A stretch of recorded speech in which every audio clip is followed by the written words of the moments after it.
السلام علیکم۔ انسان جنات سے خوف کیوں کھاتا ہے؟ حضرت سلیمان علیہ السلام نے جب ملکہ بلقیس کا تخت منگوانا چاہا تو وہ تخت کوئی 2000 کلومیٹر دور تھا۔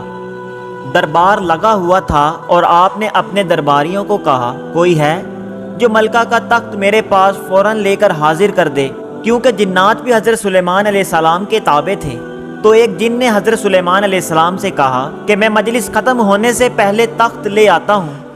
ایک بڑا قوی ہیکل جن بولا کہ میں وہ تخت حضور کے خدمت میں حاضر کر دوں گا قبل اس کے کہ حضور اجلاس برخاست کریں۔ لیکن سلیمان علیہ السلام کے وزیروں میں ایک آدمی تھا جس کا نام آصف برقیہ تھا۔ اس نے کہا کہ میرے آقا، میں پلک جھپکنے سے بھی پہلے ملکہ بلقیس کا تخت حاضر کر سکتا ہوں، اور اس نے پلک جھپکنے سے بھی پہلے تخت حاضر کر دیا۔ ایک شخص جس کو کتاب الہی کا علم تھا کہنے لگا کہ میں آپ کی آنکھ کے جھپکنے سے پہلے اسے آپ کے پاس حاضر کیے دیتا ہوں۔ جب سلیمان علیہ السلام نے تخت کو اپنے پاس رکھا ہوا دیکھا تو کہا کہ یہ میرے پروردگار کا فضل ہے۔ اب بتائیں کہ جن کے پاس زیادہ طاقت ہوئی یا انسان کے پاس؟ سوال یہ پیدا ہوتا ہے کہ یہ شخص ایک جن سے کیسے اتنا طاقتور تھا کہ آنکھ جھپکنے سے پہلے تخت کو 2000 کلومیٹر سے لے آیا۔ اب یہاں پر مفسرین نے لکھا ہے کہ اس شخص کے پاس اللہ رب العزت کے ناموں کا یعنی اسم اعظم کا علم تھا، جس کے ذریعے وہ تخت اٹھا کر لے آیا۔ اس سے ثابت ہوتا ہے کہ انسان کے پاس زیادہ طاقت ہے اور اصل طاقت علم میں ہے۔ آپ کے پاس پانی کا ایک گلاس ہے اور آپ اسے پینے سے پہلے صرف ایک دفعہ بسم اللہ الرحمن الرحیم پڑھ لیں تو پوری کائنات کے جنات کی جتنی بھی اقسام ہیں سارے کے سارے جمع ہو جائیں، بشمول ان کے سردار ابلیس کے، تو وہ پانی کے گلاس کے اندر شامل نہیں ہو سکتے۔ اب سوال یہ ہے کہ جب انسان جنات سے اتنا طاقتور ہے تو پھر انسان ڈرتا کیوں ہے؟ اس کا جواب یہ ہے کہ جب انسان جنات سے ڈرتا ہے تو یہ ان پر حاوی ہو جاتا ہے، کیونکہ قرآن میں ہے بعض بنی آدم بعض جنات کی پناہ پکڑا کرتے تھے اور اس سے ان کی جنات کی سرکشی اور بڑھ گئی تھی۔ اس آیت کی تفسیر یہی ہے کہ انسان خود جنات سے ڈرتا ہے تو ان کی سرکشی اور بڑھ جاتی ہے اور یہ انسان پر حاوی ہونے لگتے ہیں۔ یہ جو ہمارا خوف ہے یہ در حقیقت ان کو طاقت بخشتا ہے۔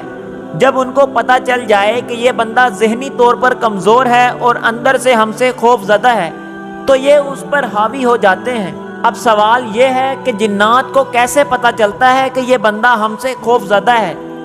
تو اس کا جواب یہ ہے کہ ہر انسان کے ساتھ ایک جن پیدائش سے لے کر موت تک ساتھ رہتا ہے جس کا نام قرین ہے، اور قرین کو آپ کے ایک ایک اچھے برے عمل کا پتہ ہے، یہاں تک کہ آپ کی عادت اور فطرت کا بھی خوب پتہ ہے، اور عام روزمرہ حالات میں جو ہم باتیں کرتے ہیں یہ قرین سنتا ہے کہ یہ اندر سے ہم سے خوف زدہ ہے یا نہیں، اور جنات قرین سے معلومات لے لیتے ہیں۔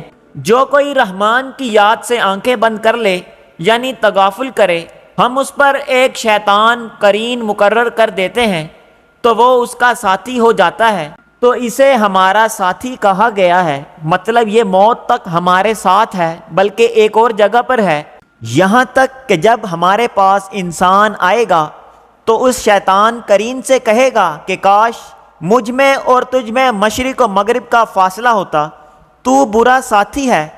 تو جنات سے خوف ہم خود محسوس کرتے ہیں تب ہی وہ ہمیں ڈراتے ہیں، ورنہ ان کی اپنی کوئی اوقات نہیں ہے۔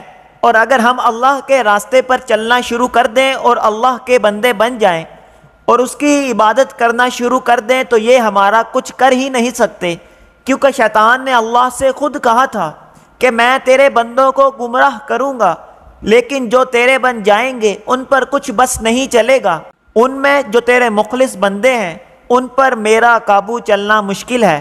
اور اللہ نے بھی فرمایا کہ جو میرا بن جائے گا اس پر تیرا زور چل ہی نہیں سکے گا، بے شک میرے بندوں پر تیرا کچھ قابو نہیں سوائے ان کے جو بد راہوں میں سے ہوں گے اور تیرے پیچھے چل پڑیں گے۔ جزاک اللہ۔